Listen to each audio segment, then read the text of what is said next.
अस्सलाम वालेकुम एवरीवन, मैं हूं मोहम्मद तलहा। आप लोग देख रहे हैं तलहा स्पेस एकेडमी।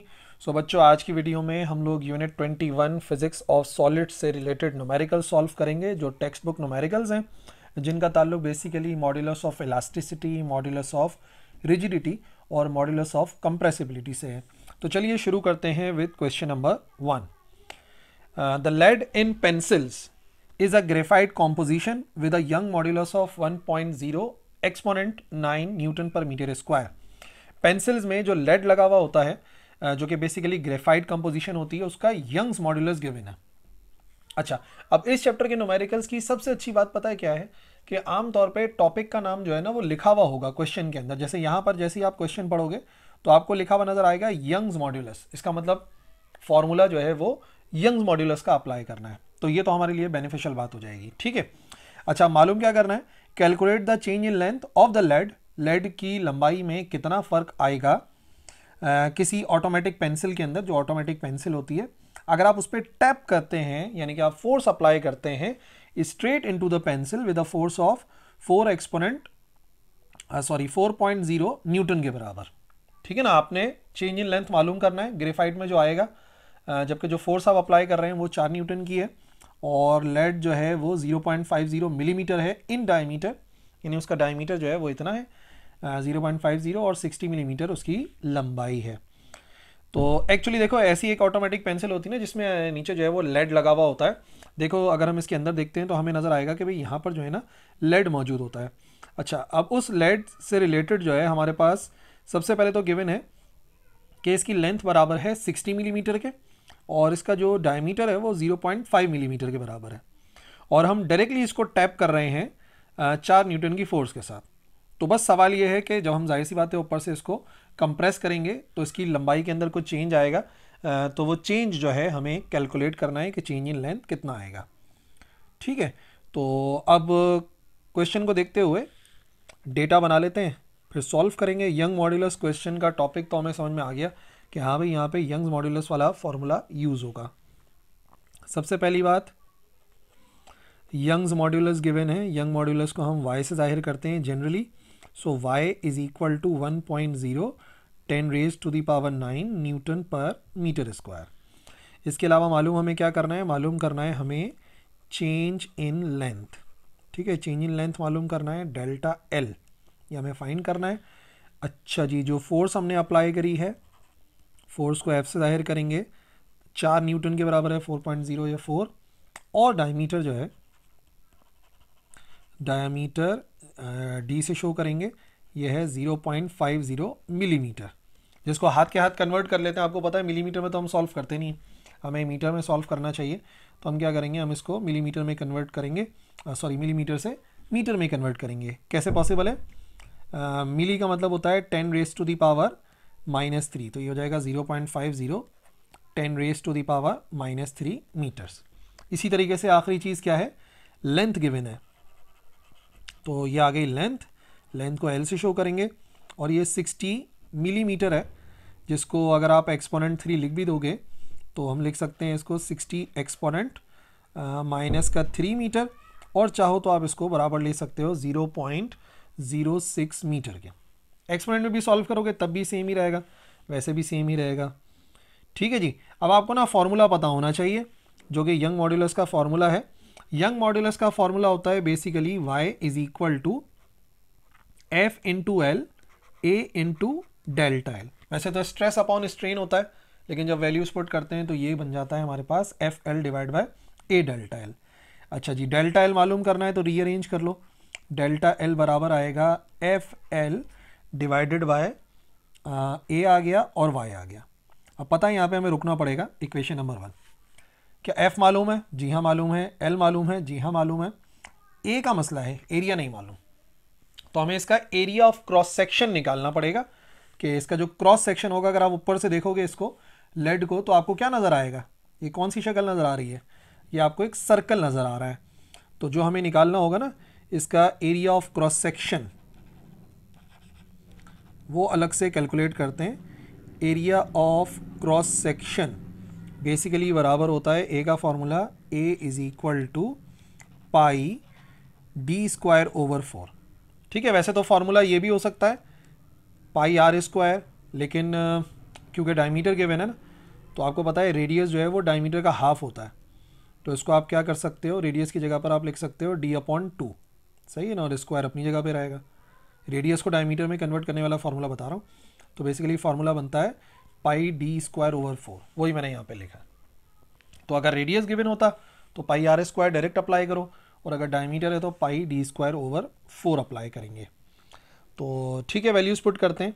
एरिया के लिए क्या करेंगे, पाई 3.14, अच्छा जी, डायमीटर 0.5 एक्सपोनेंट -3 का करेंगे स्क्वायर, और डिवाइड में आ जाएगा हमारे पास 4।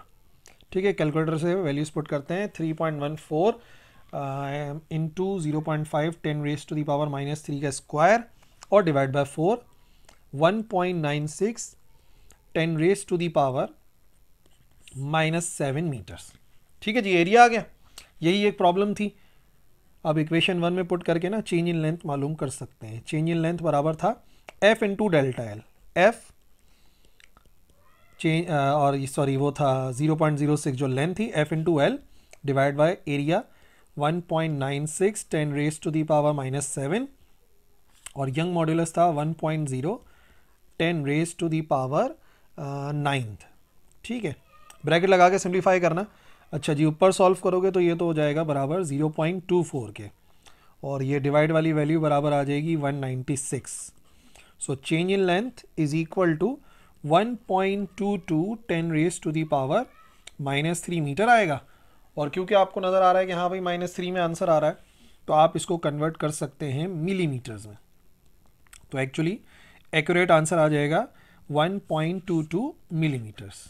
सही है, इसको जो है ना राउंड ऑफ किया हुआ है उन्होंने, बुक में 1 मिलीमीटर तक छोड़ा हुआ है। बहरहाल ज़्यादा एक्यूरेट जो है वो 1.22 मिलीमीटर आएगा। क्वेश्चन नंबर 2, एक वायर है जिसकी लेंथ 2.2 मीटर है, 2.2 मीटर लॉन्ग लिखा हुआ है, और उसका डायमीटर जो है वो 2.25 मिलीमीटर है। ठीक है, ये तो तार के बारे में उन्होंने बता दिया। अब हम उसे स्ट्रेच कर रहे हैं, खींच रहे हैं एक वेट से जो कि 8.8 किलोग्राम का है। सही है, हमने उसके ऊपर वेट लटका दिया 8.8 किलोग्राम का। तो नतीजे में क्या हुआ, नतीजे में its length has been increased, उसकी लंबाई बढ़ गई 0.25 मिलीमीटर के बराबर। ये उसकी लंबाई का चेंज आ गया। अब 3 चीज़ें मालूम करनी है।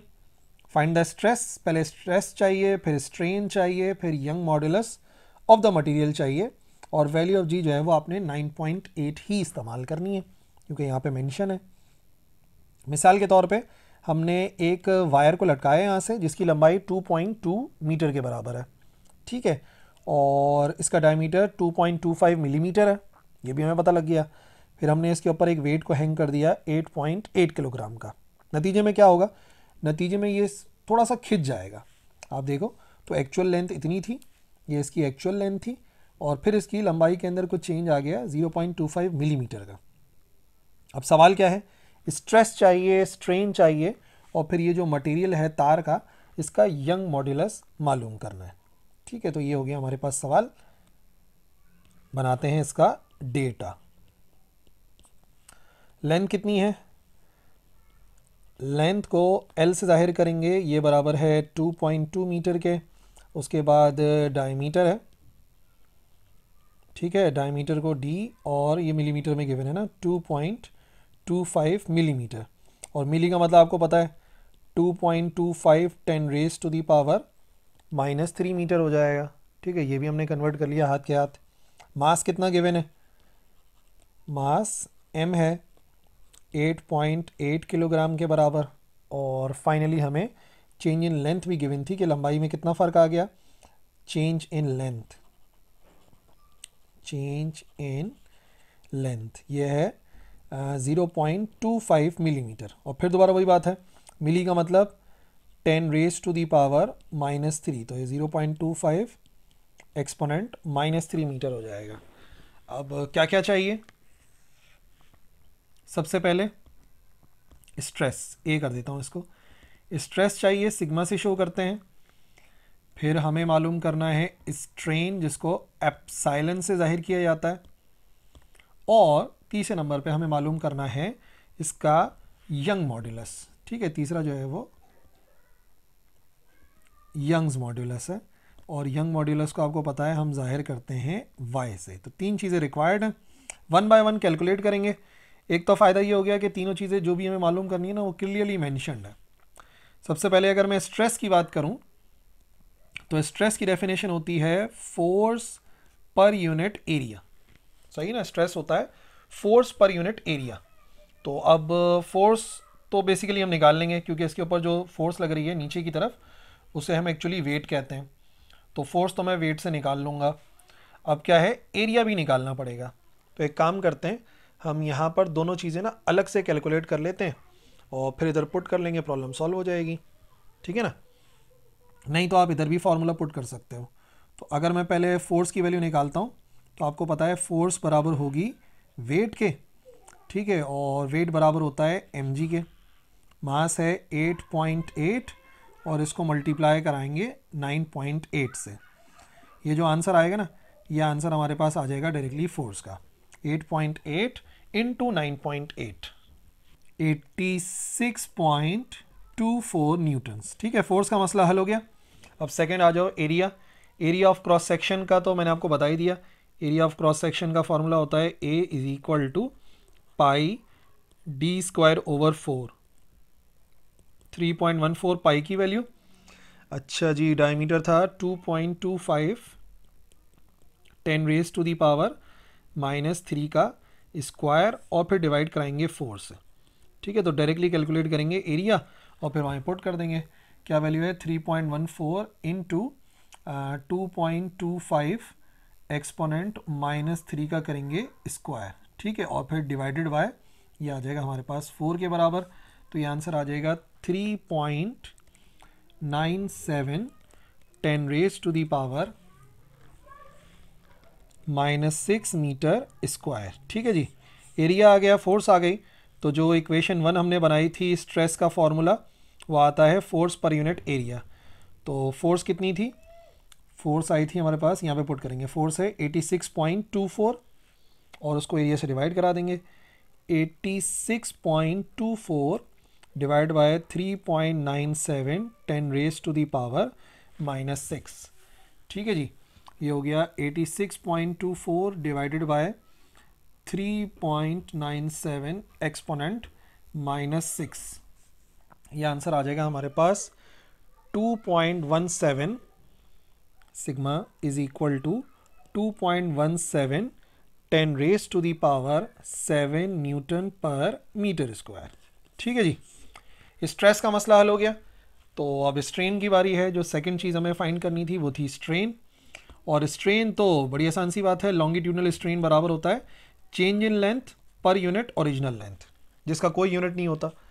तो चेंज इन लेंथ कितना था, चेंज इन लेंथ हमारे पास आया था 0.25 10 रेज टू दी पावर -3 जो कि मेंशन है, और फिर डिवाइड बाय एक्चुअल लेंथ कितनी है, एक्चुअल लेंथ है 2.2। सो ये बराबर आ जाएगा हमारे पास 1.13 10 रेज टू दी पावर -4 के बराबर। ठीक है, तो स्ट्रेन को हम एप्सिलॉन से जाहिर करते हैं और याद रखना इसका कोई यूनिट नहीं होता, गलती से भी यूनिट मत लिख देना। ठीक है जी, हो गया सेकंड पार्ट। अब आइए तीसरे पार्ट पे। तीसरे पार्ट में हमें यंग मॉड्यूलस मालूम करना है जो कि बेसिकली रेशो होता है स्ट्रेस और स्ट्रेन का। तो स्ट्रेस भी हमने कैलकुलेट कर लिया, स्ट्रेन भी हमने कैलकुलेट कर लिया। सो स्ट्रेस की वैल्यू ये रही 2.17 10 रेज टू दी पावर 7 और डिवाइडेड बाय एप्सिलॉन। एप्सिलॉन की वैल्यू है 1.13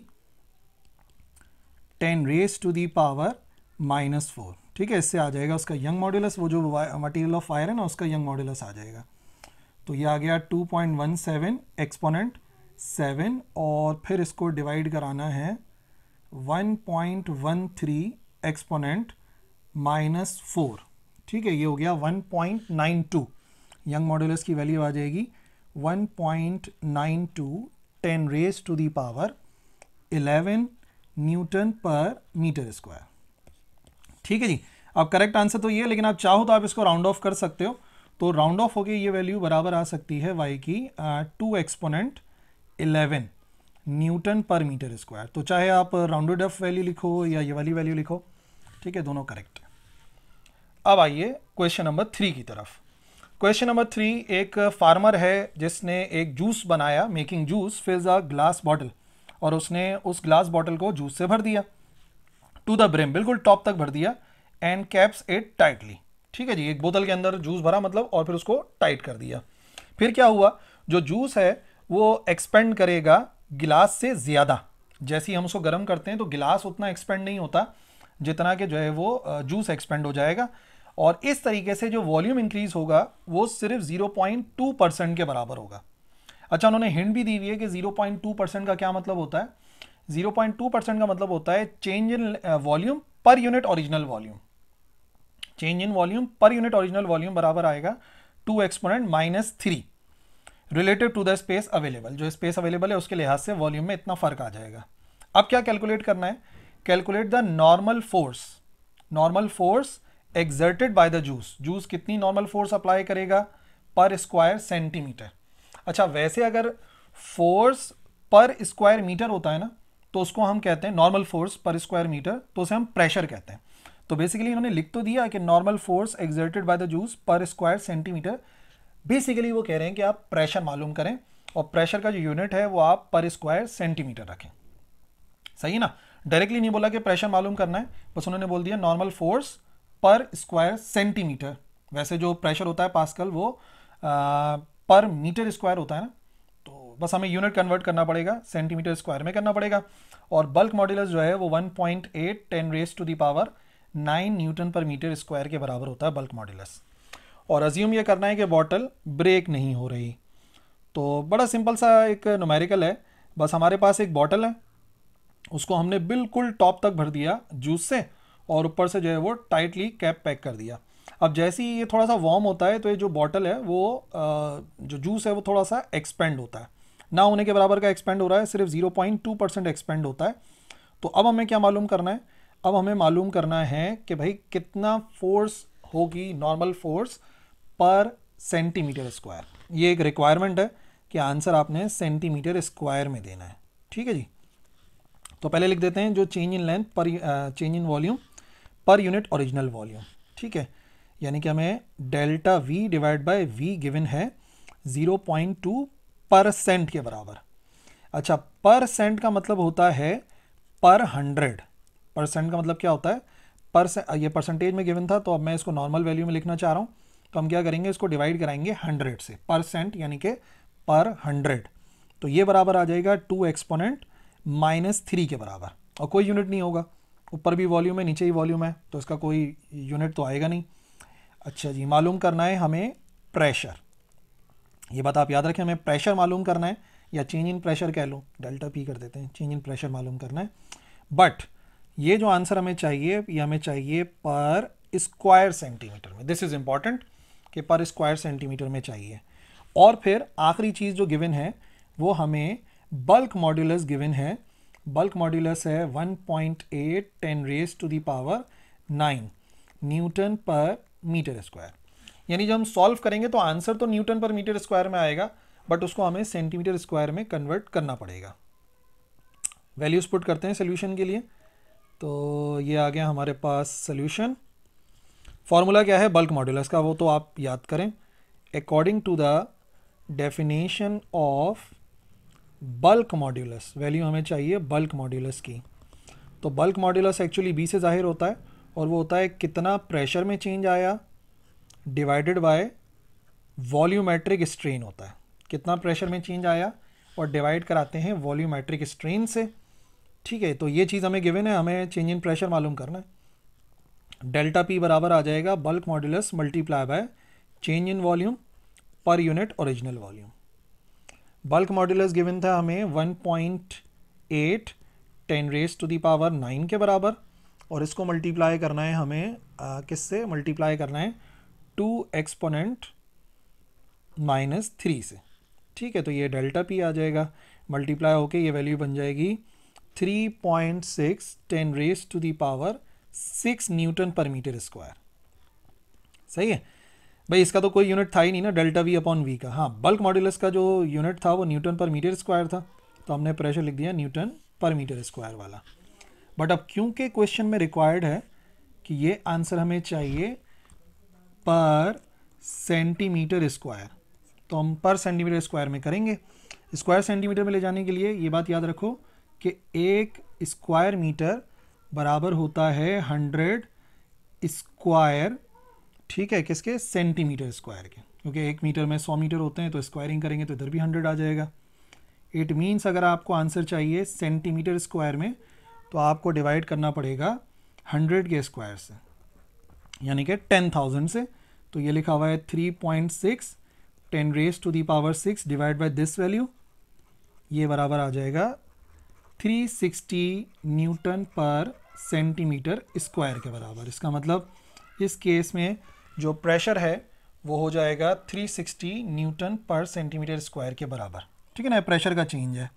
अब बुक में बहरहाल क्यों उन्होंने 432 दिया हुआ है, लेकिन आंसर ये आएगा इस डेटा के मुताबिक 360 न्यूटन पर centimetre square. Next question number 4 है, इलास्टिक लिमिट दी हुई है कॉपर की न्यूटन पर मीटर स्क्वायर। इससे आप पहचानेंगे कि एक्चुअली ये स्ट्रेस गिवन है, ये इलास्टिक लिमिट है स्ट्रेस की। It is to be stretch by load of, और उसको हम स्ट्रेच कर रहे हैं 10 किलोग्राम के लोड से। सो डायमीटर कितना होगा तार का अगर इलास्टिक लिमिट एक्सीड नहीं हो रही, यानी कि अगर स्ट्रेस मैक्सिमम इतना है तो बताइए क्या डायमीटर होगा तार का अगर जो है वो हम 10 किलोग्राम का लोड उसके ऊपर हैंग करते हैं। तो थोड़ा सा हम पढ़ चुके हैं। एक हमारे पास वायर है, ठीक है, ये आ गया वायर, और इस वायर के बारे में कह रहे हैं कि इसकी जो इलास्टिक लिमिट है वो गिवन है। अच्छा, वेट हमने कितना लगा दिया इसके ऊपर, हमने इसके ऊपर वेट हैंग कर दिया 10 kg।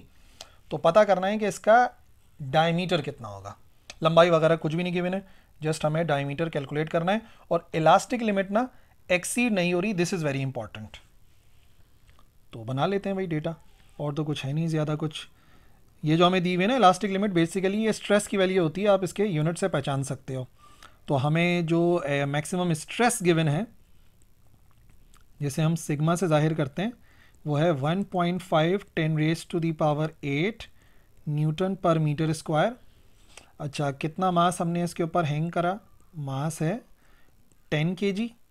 अच्छा, वैल्यू ऑफ जी इन्होंने अब दी नहीं है 9.8, तो हम डायरेक्ट 9.8 से ही सॉल्व कर लेंगे, इजी हो जाएगा। अच्छा जी, कैलकुलेट हमें क्या करना है, कैलकुलेट करना है डायमीटर, जिसे हम डी से जाहिर करते हैं, ठीक है। अच्छा जी, स्ट्रेस का फॉर्मूला, स्ट्रेस होता है फोर्स पर यूनिट एरिया। तो एक काम करते हैं, एरिया की वैल्यू यहीं पुट करते हैं, डायरेक्ट आंसर निकालेंगे। एरिया का क्या फॉर्मूला बताया मैंने, area of cross section pi D square over 4, सही है। तो अगर यहाँ पे वैल्यू पुट करता हूँ स्ट्रेस के फॉर्मूले में, तो फोर्स की जगह पर तो चलो mg पुट कर देता हूँ, फोर्स की जगह पे तो वेट ही आएगा। तो यहाँ पे क्या बनेगा, ऊपर लिखा हुआ है mg और डिवाइड में आ जाएगा पाई डी स्क्वायर ओवर 4, जिसको आप रीअरेंज कर लें। रीअरेंज करेंगे तो यहाँ पर ये जो वैल्यू है डी स्क्वायर को यहीं रहने दो, या चाहो तो नेक्स्ट स्टेप में उसको अलग कर सकते हो, 4 ऊपर जाके मल्टीप्लाई हो जाएगा, तो हो जाएगा 4mg divide by pi D square stress. और अगर डी स्क्वायर की वैल्यू को अलग करना है तो 4mg डिवाइड बाय पाई आएगा, और यहाँ पर वैल्यू आ जाएगी सिग्मा की। एम भी पता है, जी 9.8 पुट करेंगे, और पाई भी हमें पता है, और स्ट्रेस की वैल्यू पुट करेंगे 1.5 एक्सपोनेंट 8। तो पहले डी स्क्वायर का आंसर आएगा, फिर डी निकाल लेंगे। डी स्क्वायर आ जाएगा 4, मास है 10 और ये है 9.8, ठीक है। पाई की वैल्यू है 3.14 और stress 1.5 10 raise to the power 8, bracket लाजमी लगाइएगा बच्चों। सो डी स्क्वायर बराबर आ जाएगा 832.27 10 raise to the power -9। Okay, अब स्क्वायर रूट ले लेते हैं, taking square root on both sides. तो d बराबर आ जाएगा under root 832.27 10 raise to the power -9 का square root, which will be equal to 0.912 10 raise to the power -3 metre. अब याद रखना, एक्सपोनेंट आगे पीछे आ सकती है आपके कैलकुलेटर में, सेटिंग्स डिफरेंट होती हैं कैलकुलेटर्स की, बट आप एक्सपोनेंट -3 के अंदर जो है वो सॉल्व कर लो, ज़्यादा बेहतर है। नहीं आ रहा हो एक्सपोनेंट -6 में आ रहा हो तो फिर डेसिमल को शिफ्ट कर देना -3 में। इससे ये होगा कि आप इजीली उसको मिलीमीटर के अंदर लिख पाएंगे। तो ये आंसर हो जाएगा 0.912 मिलीमीटर्स के बराबर, diameter is equal to 0.912 millimetres. ठीक है, तो एक्सपोनेंट की वैल्यू से इतना परेशान नहीं हुआ करो, वो तो थोड़ी बहुत चेंज होती ही रहती हैं। ठीक है, चलिए आइए क्वेश्चन नंबर 5 की तरफ चलते हैं। What will be the greatest length of steel wire? एक स्टील वायर की सबसे ज़्यादा लंबाई कितनी हो सकती है? Which is fixed at one end, जिसको हमने एक सिरे के ऊपर फिक्स कर दिया, and it can be hang freely without breaking. मतलब कहीं से भी हमने एक स्टील के तार को लटका दिया है, तो बताइए कितना मैक्सिमम लंबाई हो सकती है उस तार की जो कि वो हैंग हो सकता है, जबकि जो ब्रेकिंग स्ट्रेस है स्टील का वो गिवन है। स्ट्रेस है, stress 7.8 10⁻⁸ Newton per metre square, और डेंसिटी ऑफ स्टील गिवन है कि स्टील की डेंसिटी कितनी है। भाई सिंपल सी बात है, एक जगह से हमने तार को लटका दिया, अब बताइए कितना मैक्सिमम लंबाई का तार हम कहीं से लटकाएं कि वो टूटे नहीं। क्योंकि देखो जब आप तार को लटकाओगे ना तो उसका मास बढ़ता रहेगा बढ़ता रहेगा बढ़ता रहेगा, तो एक वक्त आएगा जाहिर सी बात है कि तार इतना भारी हो जाएगा कि अपने ही वजन की वजह से टूट जाएगा। तो अब ये कह रहे हैं कि बताएं कितना लंबा तार होगा जो कि ब्रेक नहीं होगा, मैक्सिमम लेंथ कितनी हो सकती है स्टील के एक तार की। तो स्ट्रेस की बात हो रही है, तो आप कम से कम ये तो पहचान जाएं कि फॉर्मूला जो है वो स्ट्रेस का ही अप्लाई होने वाला है यहाँ पर, उसी को हम यूज़ करेंगे। तो सबसे पहले what will the greatest length, length हमें कैलकुलेट करनी है जिसे हम एल से जाहिर करते हैं। अच्छा जी, विदाउट ब्रेकिंग स्ट्रेस कितना है जिसे इन्होंने ब्रेकिंग स्ट्रेस कहा हुआ है। स्ट्रेस की वो वैल्यू जहाँ पे चीज़ ब्रेक हो जाती है ब्रेकिंग स्ट्रेस कहते हैं। 7.8 10⁸8 न्यूटन पर मीटर स्क्वायर, और डेंसिटी ऑफ स्टील जो गिवन है, डेंसिटी को रॉ से जाहिर किया जाता है, वो है 7800 किलोग्राम पर मीटर क्यूब। ठीक है जी, तो अभी क्या करें फिर, वैल्यूज पुट करें। स्ट्रेस का फॉर्मूला क्या होता है? स्ट्रेस का फॉर्मूला होता है फोर्स पर यूनिट एरिया। अब हम ये कह रहे हैं कि वो जो अपना स्टील का वायर होगा वो अपना ही वज़न बर्दाश्त कर ले, तो एक्चुअली जो फोर्स है वो बराबर होगी mg के। ठीक है, और यहाँ पर वैल्यू आ रही है एरिया की, और एरिया को फ़िलहाल ए ही लिख देते हैं। मैं ऐसा क्यों कह रहा हूँ अभी पता लग जाएगा। ये बताओ कि आपको मास पता है स्टील का, कि भाई तार का मास कितना होगा? मास तो गिवन ही नहीं है, और वो मालूम कैसे करें, अभी तो हम लंबाई मालूम कर रहे हैं। तो एक और चीज़ आप देखो, डेटा के अंदर गिवन है डेंसिटी। तो मास और डेंसिटी का एक रिलेशन आपको याद है ना।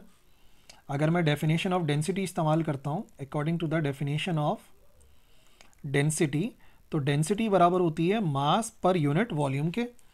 तो अगर मास की वैल्यू को अरेंज कर लूँ तो मास आ जाएगा डेंसिटी इनटू वॉल्यूम। ओके, और हाँ, वॉल्यूम का अगर मैं फॉर्मूला एक्सपेंड करूँ तो वॉल्यूम एक्चुअली बराबर होता है एरिया मल्टीप्लाई बाय हाइट। और फिलहाल हम उसको हाइट नहीं बोलेंगे, हम उसे तार की लंबाई बोल रहे हैं, क्योंकि हमने यहाँ पर उसको लेंथ से जाहिर करा है।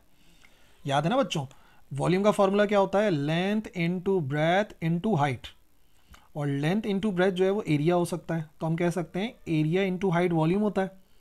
बट अब मैं उस तार की हाइट नहीं बोल रहा, बल्कि क्वेश्चन के अंदर उसकी लंबाई बोला है, तो इस वजह से मैं इसको जो है वो एल से जाहिर कर रहा हूँ। तो जहाँ पे वॉल्यूम पुट करना था वहाँ पे हम लिख देंगे रॉ एज इट इज़ आ गया, ए इंटू एल आएगा। अब ये वैल्यू जाने वाली है इक्वेशन 1 में।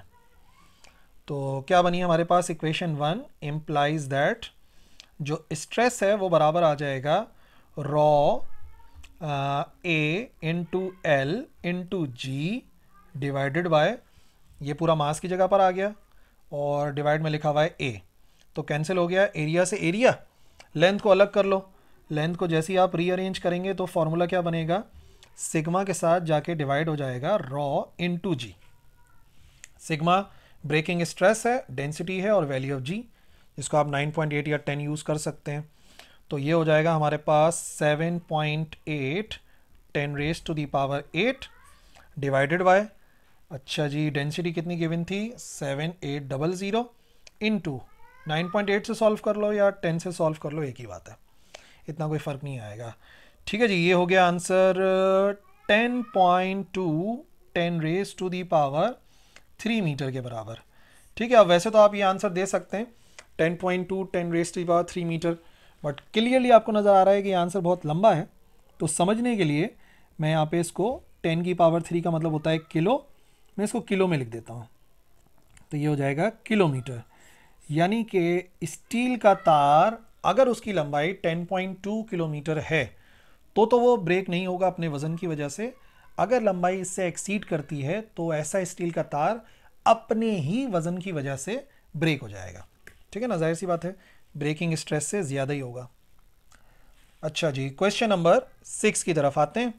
एक माइल्ड स्टील का तार है जिसका रेडियस गिवन है इस मरतबा, डायमीटर नहीं है सवाल में। लेंथ गिवन है 3.5 मीटर और उसे स्ट्रेच कर रहे हैं एक फोर्स से, फोर्स भी गिवन है। तो कैलकुलेट करना है स्ट्रेस, स्ट्रेन और यंग मॉड्यूलस जो है वो गिवन है, और एलोंगेशन कितना प्रोड्यूस होगा, चेंज इन लेंथ, वो हमें मालूम करना है। तो ऐसा एक क्वेश्चन ऑलरेडी हम लोग कर चुके हैं, बट ये थोड़ा सा डिफरेंट सा है। तो बिल्कुल उसी तरीके से एक तार है जिसकी लंबाई जो है वो 3.5 मीटर है, ठीक है, और इसका डायमीटर जो है वो 0.5 मिलीमीटर के बराबर है। हमने इसके ऊपर फोर्स अप्लाई कर दी 52 न्यूटन, वज़न के ज़रिए करी है जिस भी ज़रिए से।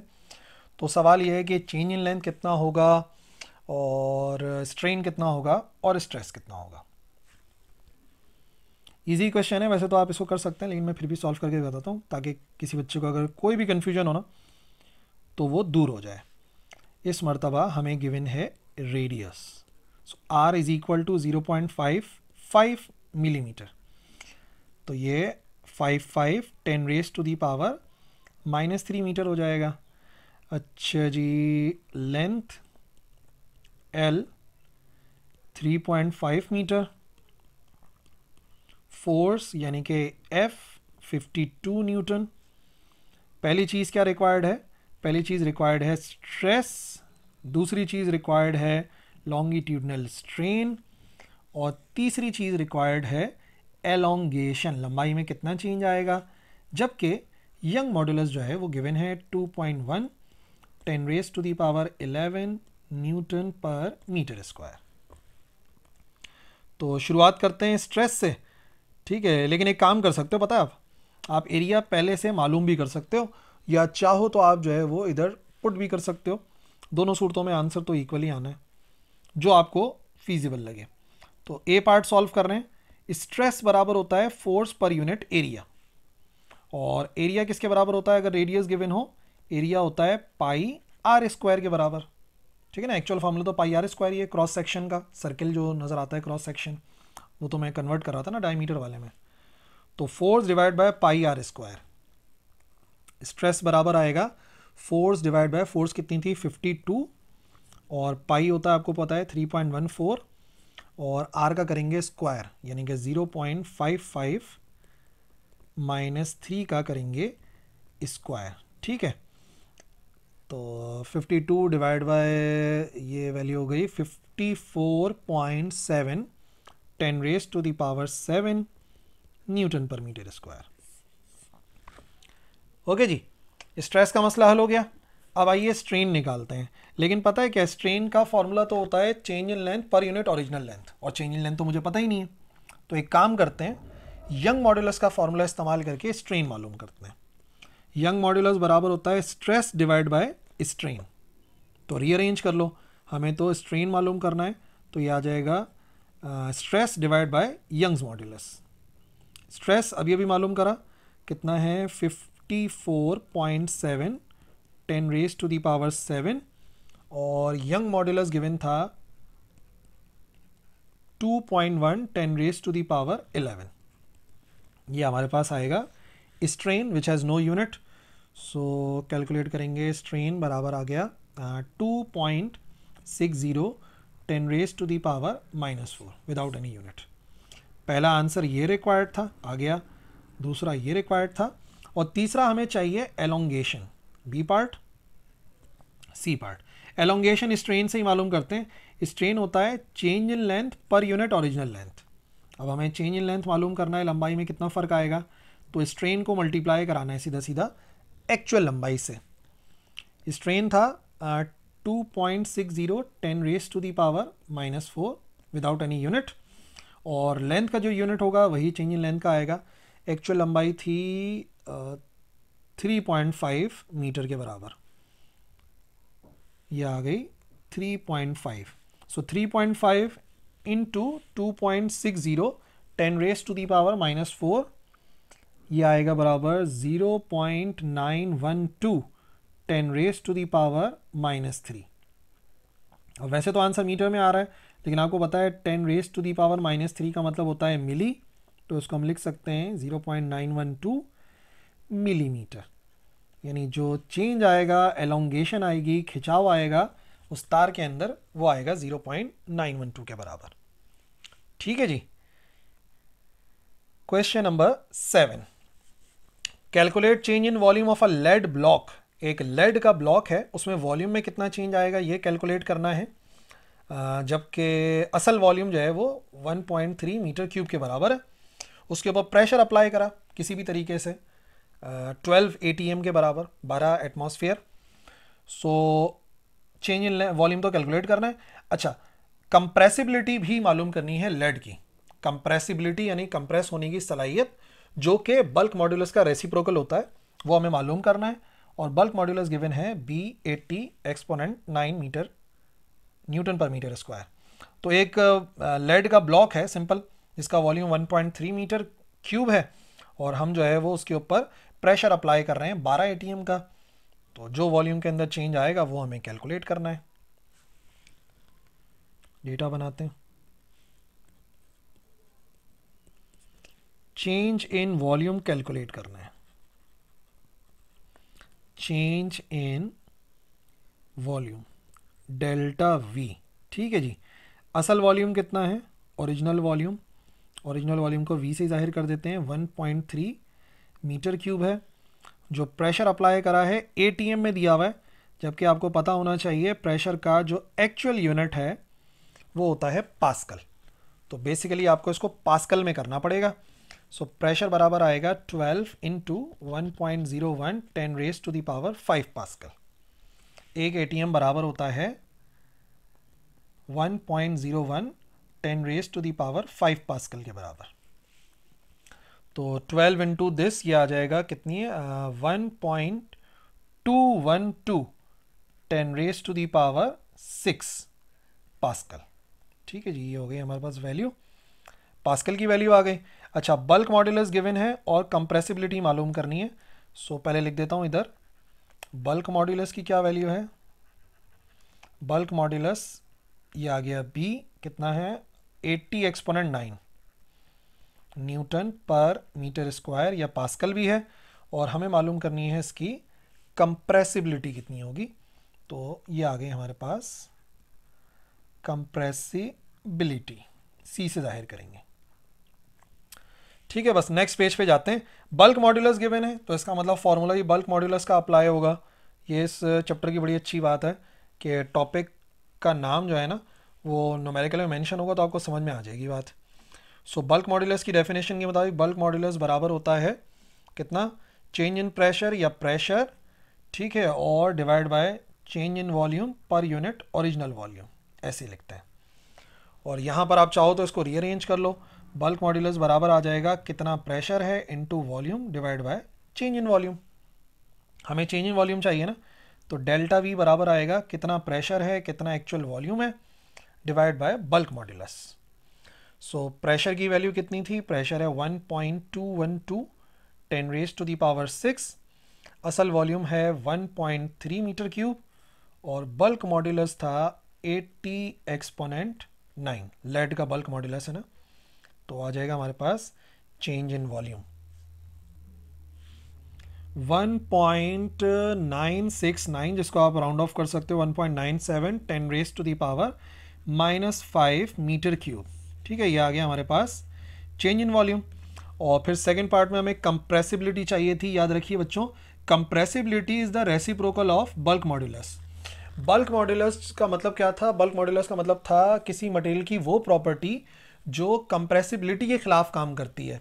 मॉड्यूलस ऑफ कंप्रेसिबिलिटी कहते हैं, यानी कितना कोई मटेरियल जो है वो कंप्रेशन को रेजिस्ट करता है, अपोज करता है, रोकता है। तो जाहिर सी बात है, जितना बल्क मॉड्यूलस ज़्यादा होगा उतनी कंप्रेसिबिलिटी कम होगी। दैट्स वाई मैं कह रहा हूँ कि ये एक दूसरे के रेसिप्रोकल्स होते हैं। सो 1 डिवाइड बाय B की वैल्यू जो कि है 80 एक्सपोनेंट 9। सो कंप्रेसिबिलिटी आ जाएगी हमारे पास 1.25 10⁻⁻11 और इसका यूनिट क्या बनेगा, इसका यूनिट बनेगा मीटर स्क्वायर पर न्यूटन। ठीक है, बल्क मॉड्यूलस का होता है न्यूटन पर मीटर स्क्वायर, तो यकीनन उसका रेसिप्रोकल आना चाहिए, तो आप लिख सकते हैं वहाँ पर मीटर स्क्वायर पर न्यूटन। ठीक है जी, अब आइए हमारे लास्ट क्वेश्चन की तरफ, क्वेश्चन नंबर 8। जो थिकनेस है मेटल प्लेट की, ठीक है, एक मेटल प्लेट है, उसकी थिकनेस गिवन है 0.35 इंचेस। अच्छा जी, इंचेस में दिया है, जहन में रखनी है बात कि अगर तो बाकी सारी चीज़ें भी इंचेस में होंगी, एफपीएस सिस्टम होगा तो करेक्ट है, वरना कन्वर्ट करना पड़ेगा। It is drilled to have a hole of, हमने उसमें ड्रिल करा कि एक होल बन जाए उसमें जिसका रेडियस हो 0.08 इंचेस के बराबर। ठीक है, ये रेडियस दिया हुआ है उस होल का जो कि उस प्लेट में हम ड्रिल करना चाह रहे हैं। इफ़ द shear स्ट्रेंथ, जो स्ट्रेंथ है पाउंड पर इंच स्क्वायर, वो गिवन है 4 एक्सपोनेंट 4।